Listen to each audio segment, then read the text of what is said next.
All right, good morning, everybody. This is Cade with Go Wellness, and you are listening to the Go Wellness webinars. And we're really excited to have you on this morning. We're going to be talking about continuing to put the art back into medicine and really finding your niche, and also having the right mindset towards your practice, what you're doing, how you're growing your practice, and how you're addressing patients and everything. And so this is going to be a phenomenal webinar today. As always, we got Reagan Archibald here with us. Everybody. And so I'll turn it over to him in just a minute. Before we get started, I just want to remind everyone, May 20th and 21st, we're going to be in the New York, New Jersey area. A little bit, we'll be in New Jersey, about 30 minutes south of New York. And so we'd encourage, if for all those folks on the East Coast, reach out to us, info@gowellness.com, and get registered for that event. That's our second East Coast event of the year. We're trying to expand that side of things. And then for all those on the West Coast, we're coming to LA area July 15th and 16th. So make sure you mark your calendars and get registered for that. Email us at info@gowellness.com if you have any questions or anything related to that. And yeah. And then we'll probably be adding another event for some stem cell training and some report of findings mastery and transformation as well. That'll be kind of mid-June time frame. So if anyone's interested in that, please email us at info@gowellness.com, and we'll get with you. Also, if but yeah, we'll leave it at that. So I'm going to turn it over to Reagan, and he is going to be going over putting the art back in medicine and really giving you guys some of the tools that we talked about at our last event. But I think these are great refreshers, great things that we all need to help us grow our business or our practices. Reagan, take it away. All right, guys. So we just finished our staff training meeting this morning in Park City, and we did a confidence booster. So something that I think is really helpful on a regular basis is just to really appreciate your gifts and your strengths and your talents. And for those of you who have not taken the Strengths Finder, the Gallup's Strengths Finder, I definitely recommend it. It's $15. It's easy to take. And it's actually really intriguing to find out, what your strengths are, and then focus on those. In school, I mean, if you think about it, I remember taking chemistry, and I spent so much time on studying chemistry, which I was fascinated with how things work, but chemistry just never made sense to me. I mean, geometry made more sense, calculus made more sense, physics I loved. It was a lot more practical, but man, chemistry it never quite jived with me. And I spent so much time, and so our school system's kind of set up where you spend more time focusing on the areas that are your weaknesses. If you want to be an entrepreneur, then the only area that you should ever be spending your time is on areas of your strengths. So you won't see me a lot of times figuring out, going through our accounting. You won't see me, answering the phones, or you won't see me doing a lot of acupuncture these days. I'm great at acupuncture, but there's other things that actually multiply our impact. So I'll just kind of read mine, and I think I'm going to funnel this into our conversation today. But for those of you who want to grow your practice, the very first place that you need to start with, and this is a daily process, is start with yourself. And that is the greatest gift you can ever give yourself, is actually understanding who you are. And the more you understand who you are, the more you understand what makes you tick, the better you're going to do in multiple aspects. And so mine today, these are the first things I gave everyone on our team 4 minutes to go through these. And so the first thing you do is you write out the 3 things. When I feel most confident, it was specific to the clinic. So I said when patients close on care plans. And then why do I feel confident I feel confident in our purpose and vision. So when someone closes on a care plan, it boosts my confidence in our purpose. Number two, when patients have amazing outcomes. I think all of you can relate to this, is when our patients come to us and they're like, man, I'm doing so much better, my knee's working better. We're just finding with, especially with the umbilical cord stem cells, the outcomes are so fast and better than we've ever seen it. And it really creates more confidence for me. And so why does it? Because our treatments process is working. We're finding the best medicine out there and giving it to our patients. I can't think of anything better that we could be doing. Number three, I also feel more confident when I see new growth opportunities. So I believe we can always expand our impact. That's why it inspires me. I feel least confidence when patients don't close, because I question, I need to change everything. Sometimes what they're laughing at me is I'll have 10 closes in a row, and then I'll have that one person who says no, and then I just want to like tear everything apart and start over fresh. And so don't do that. So one of the confidence boosters that my team gave me was, don't pick everything apart. There's no need to do that. Just really trust in what we've already built. Other things, when we don't have the results expected, when somebody comes like, yeah, my hip's not doing any better, and we're scratching our head saying, why didn't it work? It's worked on the last 95 out of 100 people. How come you're one of those 5 that it didn't help? And then I just always wonder what went wrong. I always want to dig in and just get better and better. So, and the confidence booster my team gave me was that, well, we have no idea what somebody's been through. They have years and years of accumulation of environmental factors, emotional factors, all those things. And if you also look at it, I mean, our generation is exposed to more toxins in the environment in 1 week than our grandparents were in their entire life. So, things aren't cut and dry in health, and that was a good confidence booster for me, just to realize that in life, there's about 80% of life that's predictable. We can kind of control the outcomes. There's the 20% that's just chaos. It's the variables, and we focus on the variables and the chaos instead of the predictable nature of how life really is. And so a lot of times we can give up right when we're on just the brink of success. And I know many of you on here, as I've gotten your emails and worked with you, a lot of you are so close to having a major, major breakthrough. And you're so close, and don't stop. I mean, you're almost there, so keep going on that. My third thing was, I don't like it when we have to tighten things up. If we have a week where we don't hit our goals and our cash flow gets tight, that's not fun, because then it's really hard to cultivate a plan for bigger growth and bigger expansion. So, but my team, the confidence booster was, well, look at our track record. Like, we have always come out very successfully, always grown and continually expanded, no matter what changes have come, no matter how many times we've recreated the model, we always expand. So anyway, that's a little confidence booster. Hopefully you guys have some of your own things that you go through, and definitely would recommend write those down, send them out to us. Very important. So one of the biggest confidence boosters that I think I'm going to help you with today is just having confidence in who you are as a practitioner and as a provider, because we've got this thing called healthcare in the United States, and it's crippling the economy. I mean, if you look at the increase of spending from 2008 to 2012, we had an increase of 57% increased use of healthcare, and 43% of that increase came from higher fees and prices.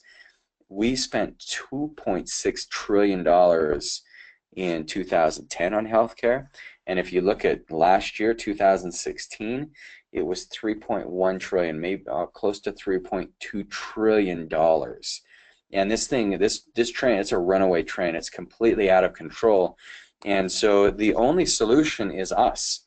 I mean, I met with a patient who has been on Humira for his colitis, and I said, well, how much is that treatment? Or actually, he brought it up. He said, you know how much that treatment costs? Because I said, well, yeah, the Humira has calmed down your colitis, but I've never met anyone who wants to be on Humira the rest of their life. And a lot of our patients will end up building up somewhat of tolerance to it. So he said, I spend $4,000. Luckily, my insurance picks up a lot of this, but it's $4,000 per injection, 2 injections every month. He's done that for 2 years now. And so if you guys do the math, yes, that's $8,000 a month. That's $96,000 a year. He's already spent almost $200,000.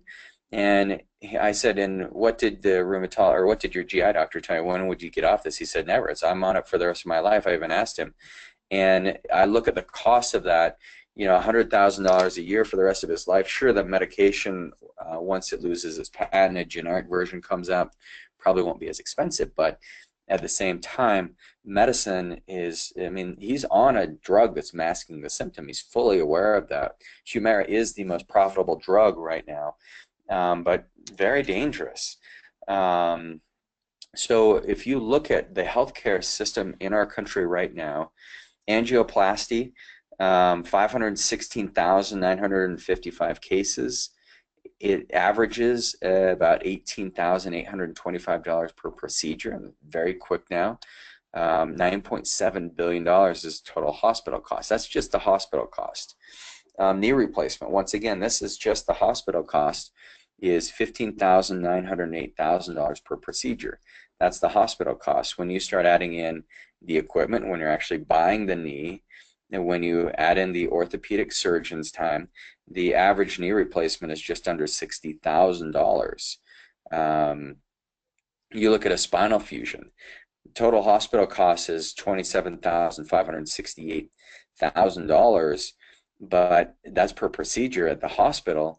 But then you add in the surgeon's time, you add in all of the hardware if you're doing a spinal fusion, and the cost is close to $125,000. An average heart attack in the United States is going to be close to $100,000. And then there's the follow-up medications, and it's crazy. Crazy thing about heart attacks too, like Cade and I, our dad had a heart attack, and in a heart attack, if you open somebody up and put stents in them, the only way that insurance will actually pay for that procedure, and I don't know if you guys are aware of this, but they'll only pay for it if that patient is put on drugs. So they have to be put on like Plavix or some type of Coumadin or blood thinner. The other thing that they have to do is they have to be put on a beta blocker and then a cholesterol lowering medication. And only until the doctor's written out those prescriptions will the insurance company actually pay for the procedure. The pharmaceutical companies have this thing rigged. So in giving you a confidence booster, I want to just help you guys understand that there's, our medicine is not the whole story. We're trying to get better and better at that, but neither is Western medicine. And unfortunately, if we don't make a change, then we're going to just collapse our entire economy. If you look on spending on the sickest, 5% of patients consume half of health spending. About 4 in 10 will remain top spenders for 2 years in a row. Most have serious chronic conditions. And if you look at that, these are people who have the comorbidities. Maybe they've got autoimmunity, heart disease, cancer, things like that. And these are the only people who we can actually help, and we spend a heck of a lot less money on them. The 50%, these 5% of patients, on average, they're consuming $58,000 in medication every single year. And if you add that year over year over year, very expensive.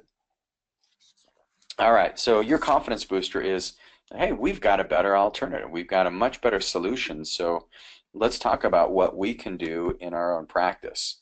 I think the biggest thing we need to do is become a healthcare entrepreneur. And that's one of the reasons I created the Healthcare Entrepreneur Program, is to train you guys on how to think better about your business and how to be smarter about it, how to have more fun, but also how to combat this massive problem, because the only way that we can ever add value is if we're solving a problem. So first thing we want to do is, think about every single thing you've done in your practice. Now, I know we went through this, some of this in our events in Salt Lake. A lot of you weren't there, so I want to go through this because this is the foundational piece for your rapid expansion. A lot of you don't see that A lot of you just working hard, doing the same things over and over again, hoping to get a different result. You're not willing to make the massive changes that's taking up. Oh, you can't see anything on my screen? Let me try and share that again. Okay, can you guys see my screen? You can now. Oh, I'm sorry. Yeah, you guys can hear me though. Yeah, we Okay. can hear you great. I figured you were doing your intro, and then as you got going, I was like, we should probably be seeing something. So sorry, guys, Yes. I was a little late to the punch. Um, Here is what I was referencing. So sorry, guys. Um, and then yeah, so let's jump into becoming a healthcare entrepreneur.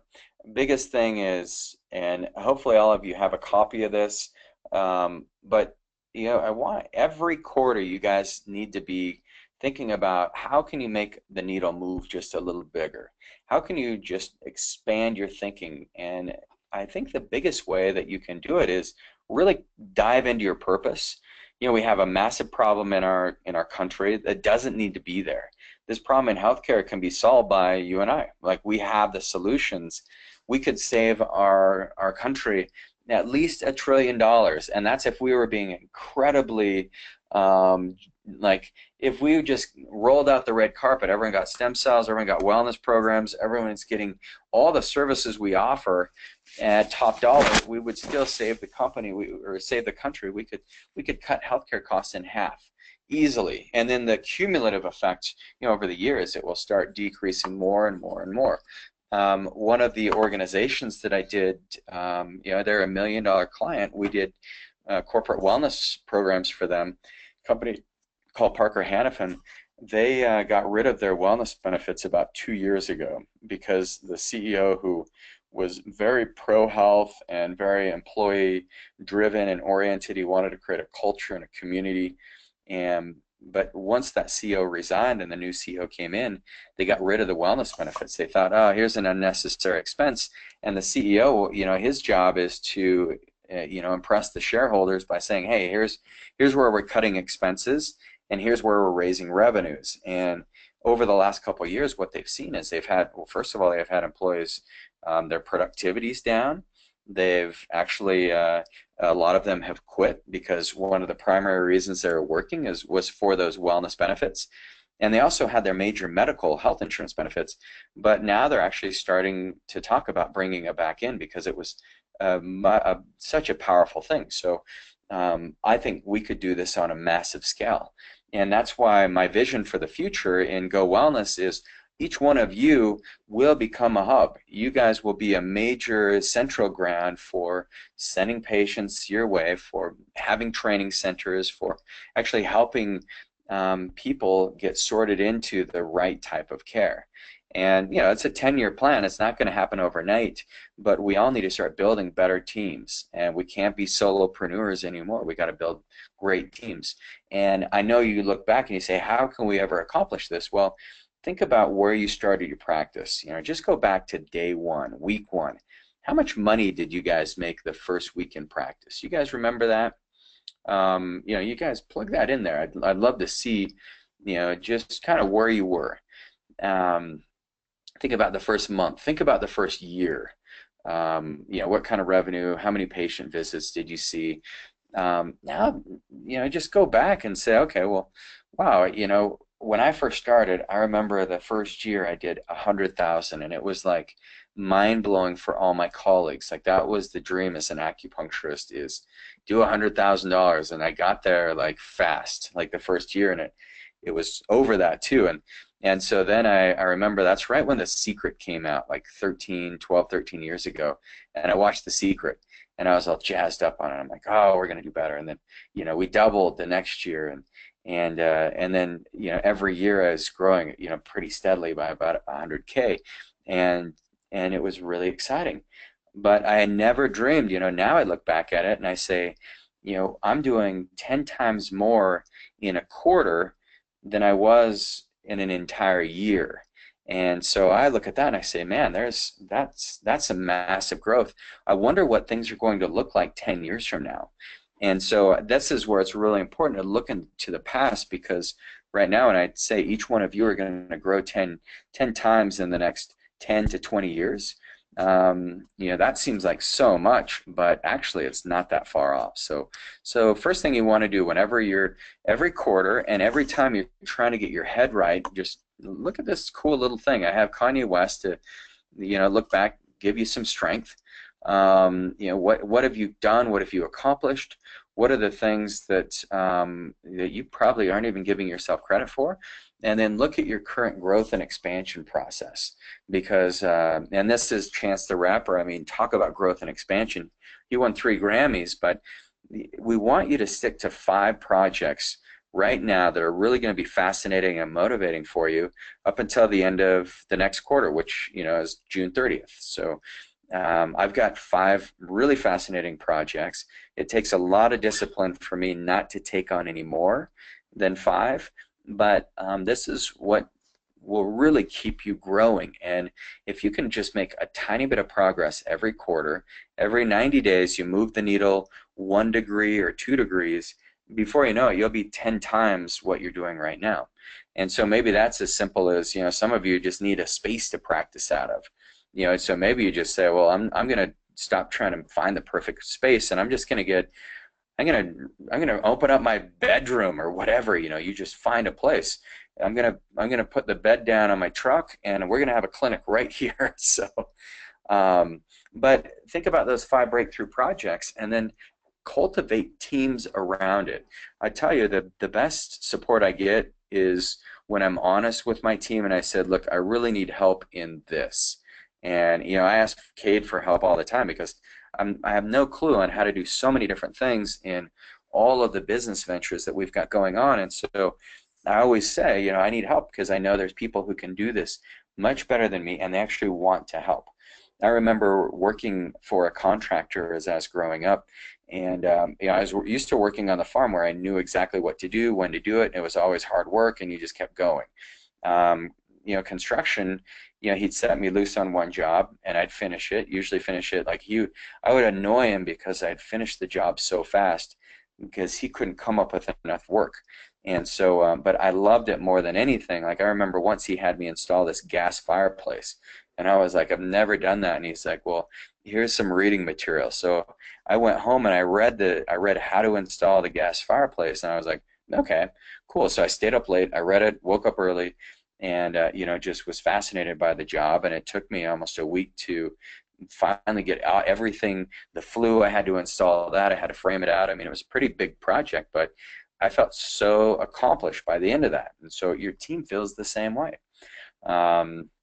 And then finally, when you're moving into the future, you want to lean on Elon Musk. You want to think, this guy he wants to colonize Mars, and he thinks we're maybe 10 years away from being able to actually get to Mars. That's one of the barriers, but they've already got these simulations of actually life in Mars, what it would look like, what we need, how we need to prepare for it. But Elon Musk is a guy that he looks at things that are impossible, and he thought when he was 10 years earlier, he thought that it would be impossible to go to Mars, but he thought we should at least, as a civilization, if we really care about the human species, we should actually at least look into, can we get to Mars? We should look at these impossible things and find out, is there a way to make them possible? And what Elon Musk determined is that, wow, the more he dug in, the more he did the research, the more he talked to rocket scientists and talked to astrophysicists, he realized that, actually this is doable.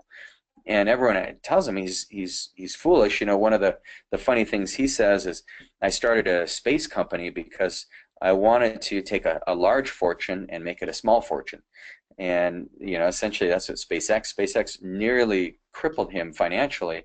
And now when he asks, people ask him, well, do you do this for the money? Why are you doing this? And he said, no, I don't do it for the money. In fact, I get a paid minimum wage from SpaceX. Tesla pays him $1 a year. That's his salary.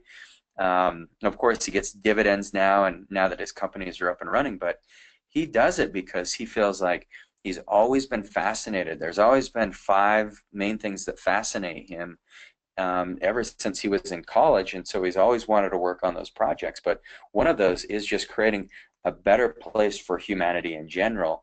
And if you think about it, if we had a massive asteroid that hit planet Earth and just, became extinct, and we knew that that asteroid was coming towards us and in a year is going to hit, but we didn't have the technology to leave this planet and go somewhere else, that could be, we would wipe out the entire human race, which I think would be incredibly sad. So he's looking at it from a much bigger picture. So when you're looking at your clinic right now, you probably are pretty myopic in your vision, but expand it out a little more.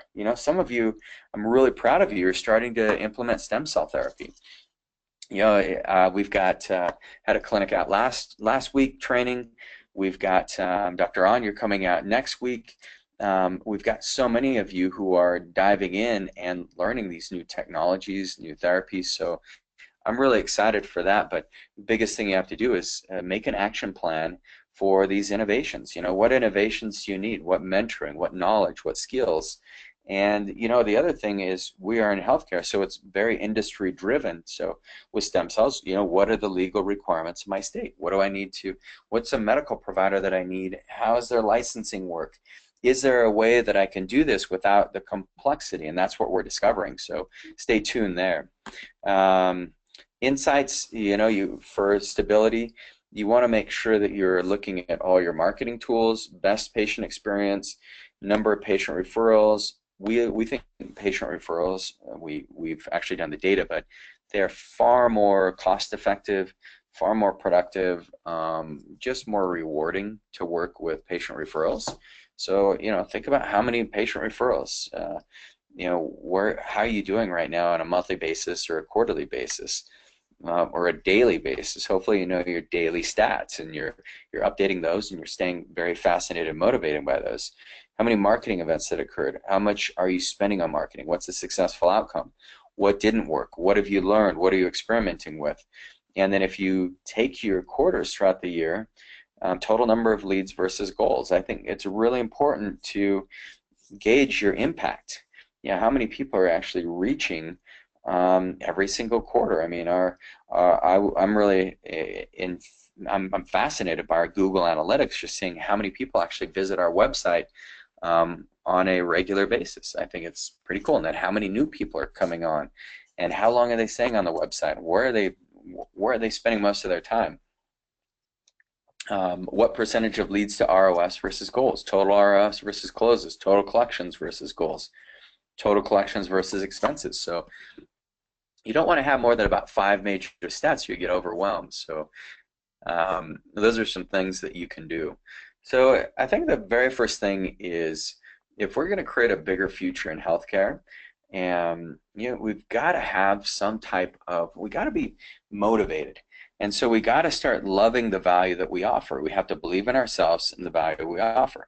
Love yourself like Kanye loves himself. Believe in yourself like he believes. Know you're the shit. I mean, that's one of the biggest things. Have a purpose. Love your purpose. Love your patients. This is the second thing. And then be a healthcare entrepreneur. I think number 3, we've talked about this in the past, but what is healthcare in the first place? I think healthcare is a system or a process that allows individuals to get help in health conditions that they're concerned about. And it also is a way of facilitating growth and teamwork amongst doctors, lay people, nurses, anyone in the medical profession, to use their gifts and talents to really use healing. And I don't look at science and art. I look at those as both very powerful components of medicine. But if you look at healthcare, it's a system or a process by which people get the care they need for health conditions that they're concerned with. If you look at entrepreneurs, what's an entrepreneur? An entrepreneur, if you go back to the first definition by the French economist Jean-Baptiste Say, it is someone who takes resources that are producing at a lower level and increases their productivity to a higher level. So all we're doing is taking resources and making them produce better. So the only resource that you and I are working with primarily is human beings. So we're taking a resource called health, and that health may be very low function, but if they're alive, they've got some type of health, right? If they can talk and blink their eyes, that's even better. If they're conscious, that's much better. If they can walk and move, that's ideal. But all we're doing is taking that resource and moving it to a higher level, a higher, more productive level. And so if you think about something like functional medicine or any type of regenerative medicine, functional medicine is where you actually take something that function. The definition of functioning is the ability to perform an action. So if you can just take that function and move it to a higher level of more ability to perform more actions, that's a game changer. That's when people start really having an impact. You have an impact on their life, they have an impact on your life. So healthcare entrepreneurism, I think, is what we need now more than ever. And we're just entering into this third technology breakthrough in society. And this third one is with the internet. The internet really is started, I mean, technically about 10, maybe, we're 20 years into it, but really the technology just came loose about 10 years ago, and not very long ago. And most technology breakthroughs, with like the steam engine and the industrial revolution, and if you look at computers, now you look at the internet, they last about 50 years. They go through this 50-year cycle, and then everything gets reinvented. And the internet's still in its infancy. And so healthcare entrepreneurism is going to be the major way that we solve the massive health crisis in our country, is by becoming better entrepreneurs, where we have an online format where patients can easily find us, they can easily get their tests taken. And we're going to talk about this a lot in session 2, the cool technology with nanosensors, even with artificial intelligence supporting us.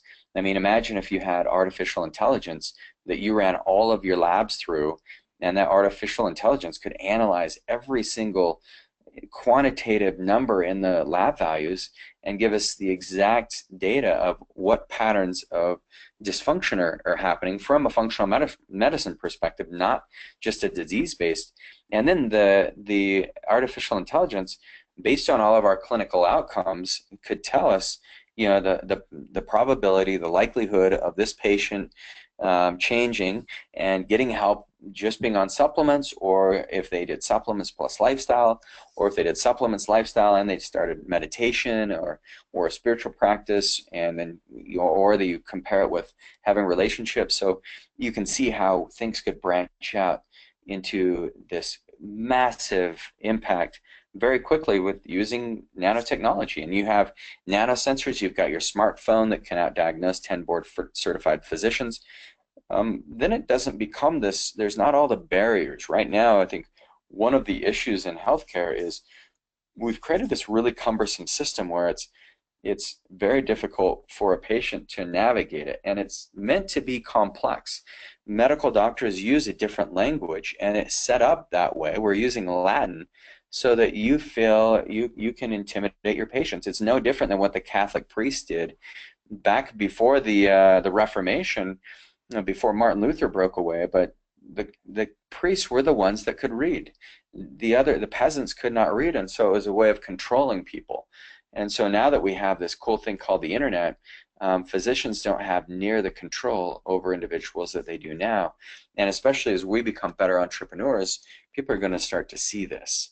And I'm super excited. The future looks amazing. We've got to put the art back into the medicine now. This is one of the most key ingredients, because when we start bridging technology and using technology as a multiplier, I mean, you can run a lot of Facebook ads. Kate's been just crushing it on Facebook ads, getting very good at it. But the thing that needs to happen is we can get really geeked out on the science, but we don't put the art back into the medicine. We don't trust ourselves. We don't have the confidence in our recommendations. And I think this, more than anything, is going to lead us to a much bigger, better future, when we start looking outside of the conventional box. We go to an Apex seminar or a Genova or any seminar. You come to one of ours at Go Wellness, and suddenly you're just like, wow, you know what? I've got this thing nailed. I know exactly what needs to happen if somebody comes in with acid reflux. They're getting on Enzymix Pro, they're getting on Zypan, whatever it may be. We're going to give them apple cider vinegar, and then you just forget. Well, why do you think that that acid reflux is there in the first place? Or what's a better way of actually helping this person? But in putting the art back into the medicine is where you start looking at things from a much more creative outlook. Um, Reading an interesting article this morning about exercising outside and how we've became conditioned to working in gyms, but if you look at the air quality in gyms, it's very toxic. It's recycled air, like an airplane is. The other problem with working out in a gym is you're doing these very static movements. You're not, carrying a log through the woods like our ancestors did. And then the other thing that they found is when you're walking outside, just being in the mountains. Fortunately, I live in the mountains, so it's really a good reminder. But just playing outside near running water or walking through trees, just the negative ions neutralize a lot of the stress in our bodies. And actually through saliva you can measure cortisol, and you can see cortisol starts to drop. So instead of the fight or flight, they're calling it the stay and play. So we need to get into a stay and play mode when it comes to our healthcare, and really just start opening up brand new avenues. I mean, imagine if we had a retreat center. Kate and I have wanted to do one at St. George for a long time. We actually looked at teaming up with the Green Valley Spa there, but it just it didn't seem like the right fit. There's going to be a right fit sometime. I've always thought about putting one in Hawaii as well, where people just come and they actually learn how to appreciate their life again. So many cool things you can do, and I'm sure you guys have much better ideas than that. The fifth thing is you've got to increase your revenue to increase your impact. Making money is the best art, whether you like it or not. If you don't have resources, so remember, money is just a resource. Money is a goal. You're going to have goals of how much money you want to collect. You have a target with collecting that money. Money is not the purpose, but what money does is allows you to keep fulfilling your purpose. One of the things I love to do with Go Wellness is teach, and right now, my CFO, she sat down with me about a year ago, and she's like, "Why are you doing this? I've been losing money, for the last couple of years doing it." And she said, "It's time you need to start making money at this. This is not sustainable. You're just funding your own enterprise." And I realized it was a startup at the time, but now we're making a little bit of money, which is actually really exciting. So I really appreciate you guys for being part of this incredible purpose, this incredible mission that we have of changing healthcare in America. But it can't happen if we don't have the resources. And same with our clinics. We would all love to give healthcare for free.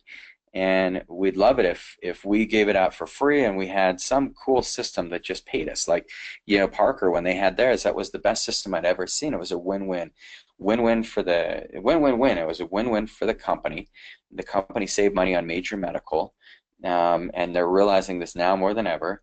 It was a win-win for us, the clinician, because it was a very simple billing process. And then it was a win-win for the employees. I mean, they loved their on-site clinic.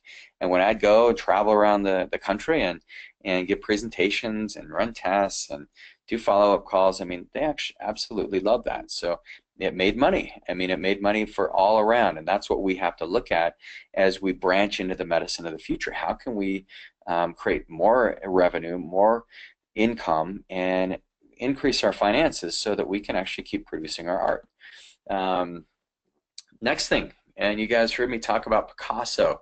Picasso is so fascinating, but Picasso, he first learned how to copy, and then he became Picasso. So it wasn't until he was about 19 and he went to France, he was able to meet one of France's most well-known art seller, and the art seller set up a museum for him, gave Picasso a month to do all his paintings, and so Picasso was just doing impersonations.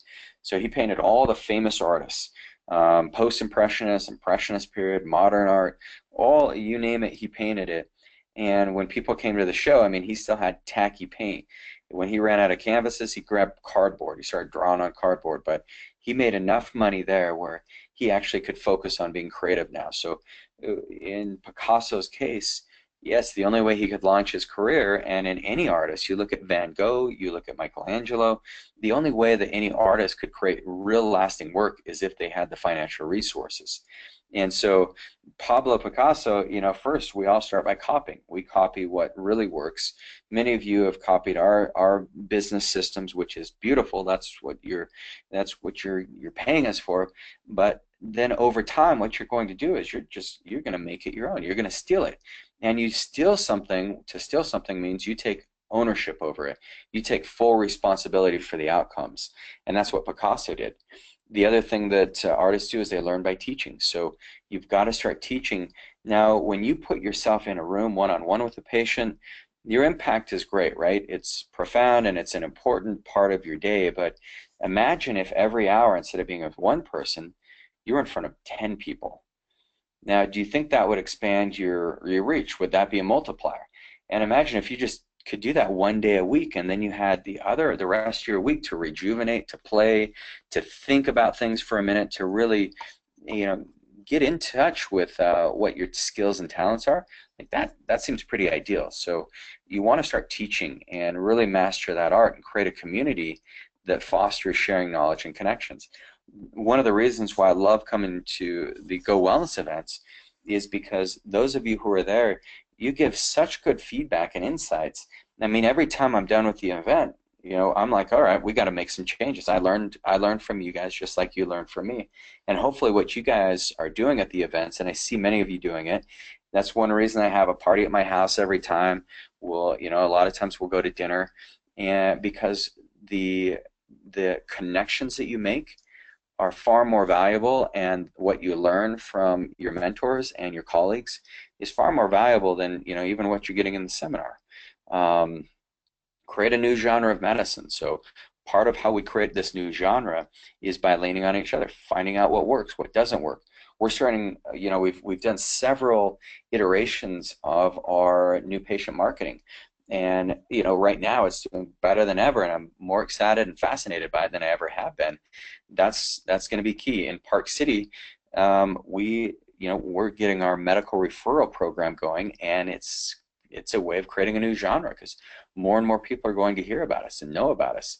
And then what we're doing is when we're putting stem cell therapy in and using it to treat very interesting conditions, and we're using stem cell therapy with labs, with acupuncture, with herbal medicine, with nutrition, and it's once again it's a brand new genre of healthcare. Nobody is doing this. Number 8, you've got to adopt the mindsets of pros and adopt a zero entitlement attitude. And this is where we're going to finish up today. But I think if there's anything that you and I can have, to build our confidence, to increase our impact, and to help more people, to transform more lives with this amazing medicine, is we have to drop this idea that we deserve anything or that we're entitled to anything. We think we've got a degree, I've got a great clinic, I've got staff, they should be doing this, this, and this for me. That's not how it works. You're not entitled to anything. I mean, everything in life is a gift. And once you start realizing that, even shifting your mindset from what are you grateful for versus what are you entitled for, it's a totally different thing. Nobody's here to bail you out but you. And the more you realize that, yes, we actually have a system, we have a great economy to work in, because it's nothing will bail you out. It's not like the government will say, okay, well, man, I'm so sorry that business didn't work out. Let me write you a $100,000 check because I know you poured your heart and soul into that. That doesn't happen, and it's beautiful that it doesn't, because if someone's always there to bail you out, then you're not going to learn, you're not going to grow. And that's one of the beautiful things about being pro and adopting a non-entitlement attitude is you start really valuing and respecting everybody's opinion, everybody's insight, everybody's energy has a big impact on you, and you start to really dig that. So one of the things Picasso says is, he says, learn the rules like a pro so you can break them like an artist. And I think that's the art that we need to craft. We need to learn all of the laws and regulations, and and how to communicate with patients. And then when you're an artist, you start to see, man, with that patient, they do not need a 4-day report of finding. I started learning that a long time ago. They don't even need a 20-minute report of finding. They need a 5-minute report of finding, and then they'll close. That's where you start breaking all the rules. You're like, oh, Reagan taught me there's 17 steps, and I only made it to step 12. You know, don't worry about that. That's when you start breaking the rules, when you start to see there's a much bigger future out there. And that's where I think technology is going to be a beautiful part of this. Our next session, already starting to prepare, that's one of my projects this 90 days, is to get everything ready for our July event, the Elon Musk. And like Kate said, we're going to have a stem cell injections training course coming up here in June. I believe it's going to be June 24th. It's the weekend after Father's Day, I think, is we'll get that launched, and then we're going to do a report of findings mastery. Some of you who came to it, great. You can come again. It's a year-long process, and we'll try and have 2 or 3 of those throughout the year. It was such a success last time. People are closing bigger plans. We're talking about the largest check, how we got to $60,000 in one transaction. And then we'll train you on every single step of the report of findings, but it's also going to be catered towards stem cell therapy as well, because last time we did it, it was almost 100% geared towards wellness programs, comprehensive wellness programs. This one's definitely going to be geared more towards stem cell therapy. So anyway, can't wait to have you guys out there. Kay, do you have any last things that you'd like to share with our cool peeps? No. Just let's get ready for the next events and email us at info@gowellness.com to get any more insights or anything like that. And we look forward to seeing you guys next time. Yeah, love you guys. Take care.